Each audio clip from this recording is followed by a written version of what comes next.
Hello, is this the same game?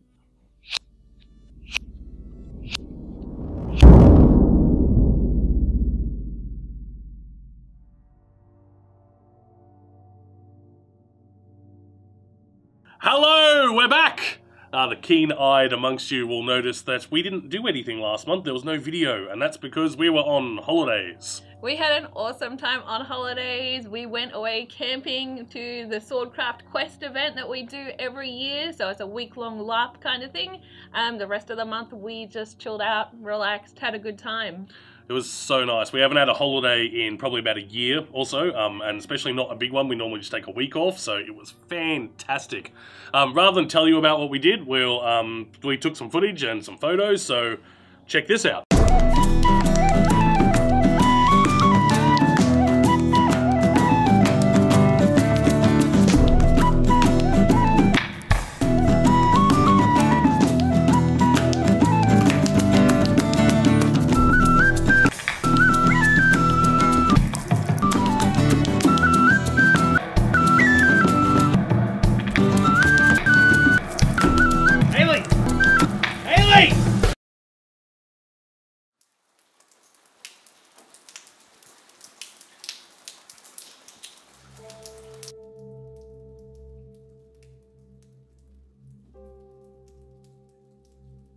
Alright, so this month I was working on objects for our second level. I was just making a whole bunch of like chairs and plants and candles and vases and all kind of stuff. And also the broken versions of all these things so that when you roll through them or you hit them, they're all gonna smash. Making these objects is still a little bit tough for me because our perspective is so weird. So what I find really helps is doing up like a mock-up level and just chucking the objects once I've done them in this level so I can make sure that they look okay in the perspective that we've got.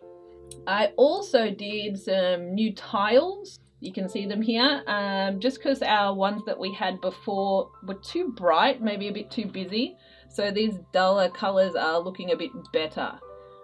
You can see some of the crappy stuff that I have gotten rid of that we're not going to use. You can see some of the stuff where I'm like, yeah, that looks pretty good. And it's just me having a bit of a play around with the objects and just making sure they sit nicely in the levels.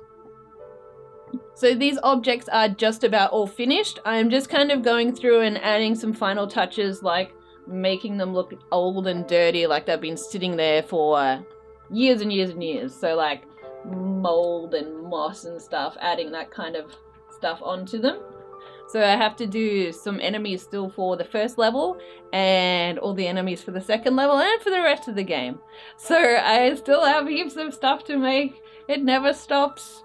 But yeah, so that's what I'm going to be moving on to next. Once these are all done, enemy time.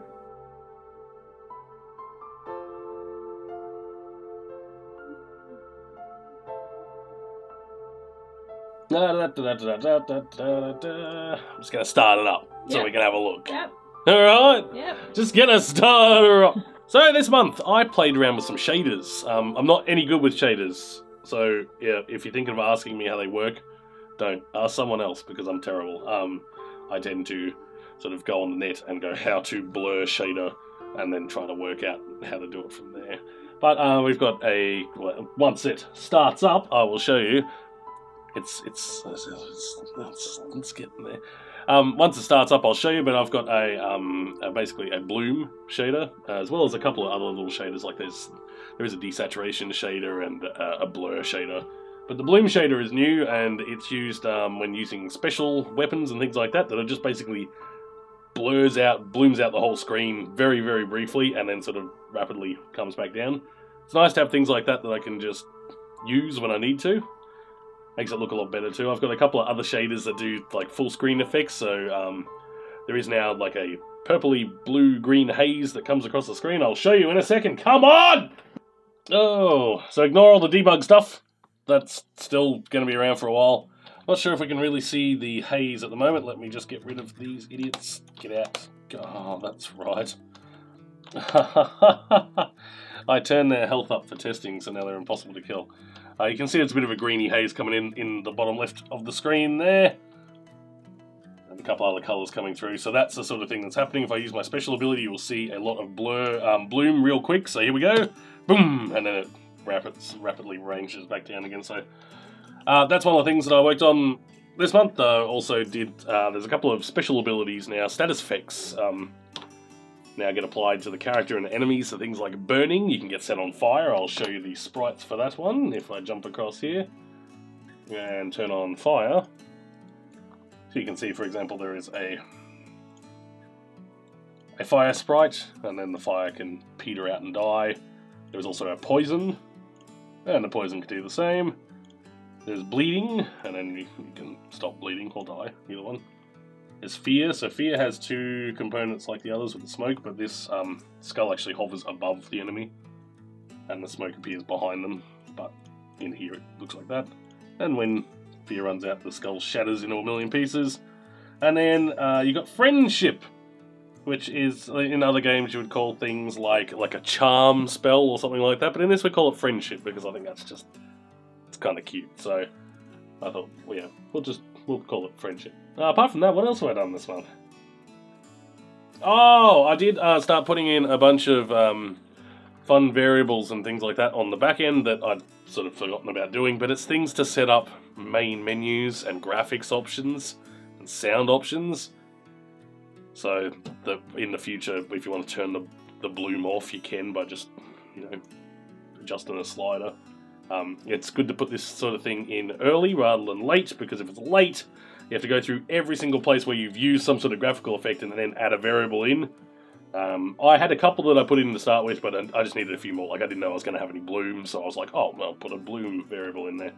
But just so you can swap it in the future and turn that sort of thing off. Same with sounds. Right from the start, I put in things for like music volume, but I didn't put in differences between like ambient noise volume and regular sound effects. So I've put that in now. So there will be ambient noise, you know, cavernous noise in the background. If you don't want to hear that, you can turn it off. That sort of thing. It's easier to do that earlier than later. Yeah, that's about it. Games. Next month I'm going to be continuing doing the same sort of thing. I've got a lot of implementation to do. I've got a lot of things that are done that need to go in the engine. Don't look at that. You don't need to look at that. Don't look at that. It's just much bad shader code. Don't look at that.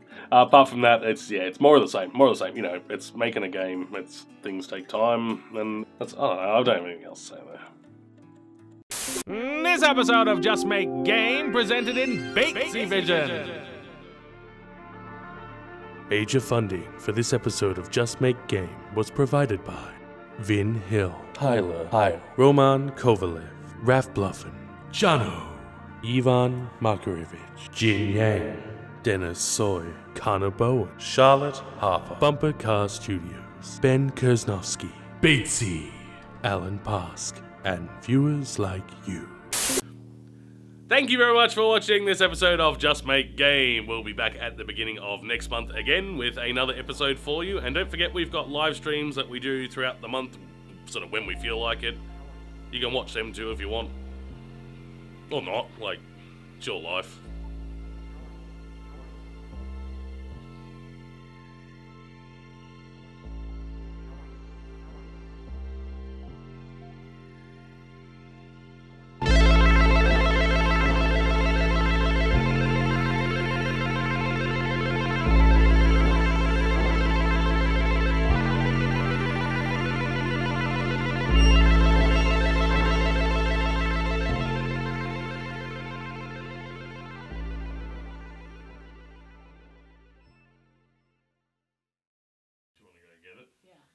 Get it.